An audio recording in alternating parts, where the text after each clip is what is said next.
our relationships with our friends in Latin America. At least that's what our detractors will say, that what have you gotten from the United States?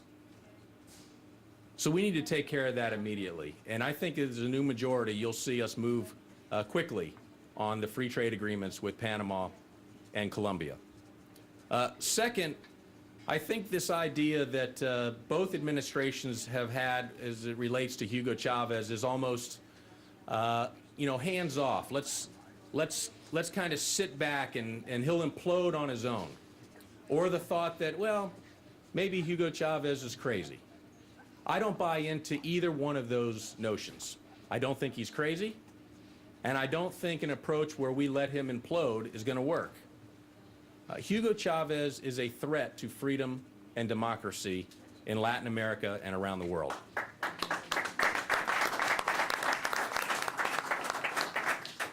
He's a threat when it comes to human rights. He's a threat when it comes to terrorism. He's a threat when it comes to narco-trafficking. He's a threat when it comes to freedom of speech.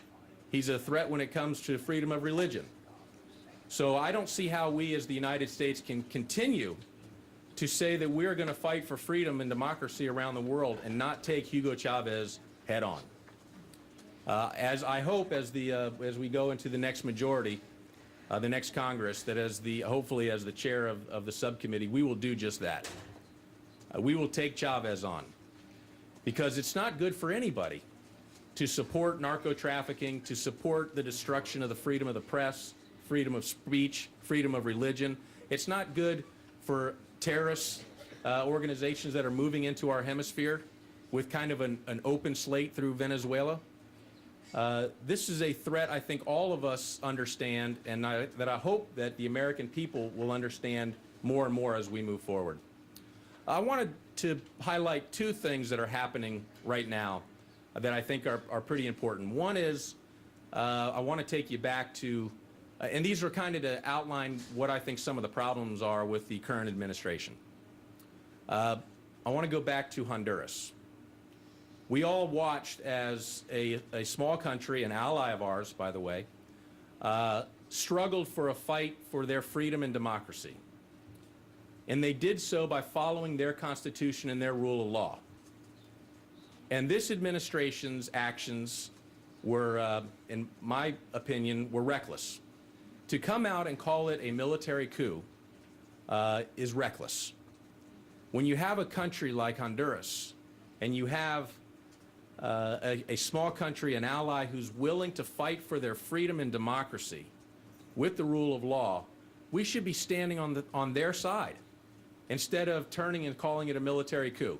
So you have the Supreme Court, you have the Attorney General, you have the Congress, all telling the President that it's unconstitutional to extend your term limits.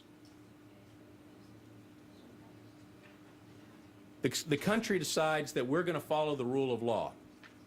So they have him removed, as it says in their Constitution that they must do. And our administration calls it a military coup. It's extremely disappointing. And to this day, we are still punishing Honduras for doing what we would hope all countries in Latin America would do. Stand up to the rule of law, stand up for their Constitution, stand up to freedom and democracy. As long as I'm here in Washington, I'm going to continue to point out the fact that our administration appears to want to reach its hand out to our enemies while turning its back on our allies. The next issue I want to highlight that's very, I think, timely is you've all read, I'm sure, and know about the stories about the drug kingpin that was captured in Colombia. It's a huge problem for me, and I'm sure for all of you. The idea that someone who is placed on many lists in the United States as a narco trafficker, one of the top dealers in cocaine, that's working out of Venezuela, who is talking to U.S. officials and others about the bribes and the corruption and the connections with the Venezuela government, and we aren't in the fight to bring him here to the United States. Now, I've had conversations with both the administration and some officials from Colombia.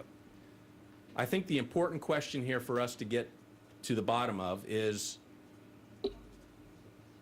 when did Colombia contact the United States, and when did the United States ask for Mack-11 to be brought to the United States? Right now, my feeling is that Colombia asked the United States almost immediately after its capture. By the way, our DEA was involved in the capture of Mack-11. And my also opinion from conversation I've had is that the United States government was not interested at the time and didn't become interested until maybe a few weeks ago.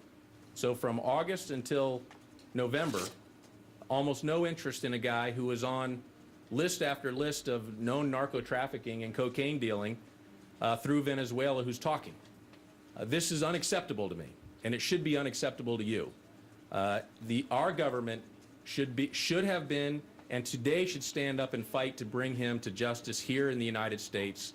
One, so he stands in justice here. Also, that we can continue to gather information that'll help us in our fight against narco trafficking in Latin America, and our fight against those in Chavez's government who are corrupt, that are trying to destroy the freedoms and the hopes and dreams of people in Latin America all over. Those are two of the pressing issues I think that are facing us today. Let me try to turn on a little positive note. There are shared values, shared beliefs between the citizens of the United States, between Americans and people of Latin America. We believe in family. We believe in human rights. We believe as individuals that we all want an opportunity for our children and our grandchildren to a good education, to quality health care. These are things that are shared between Americans and people of Latin America.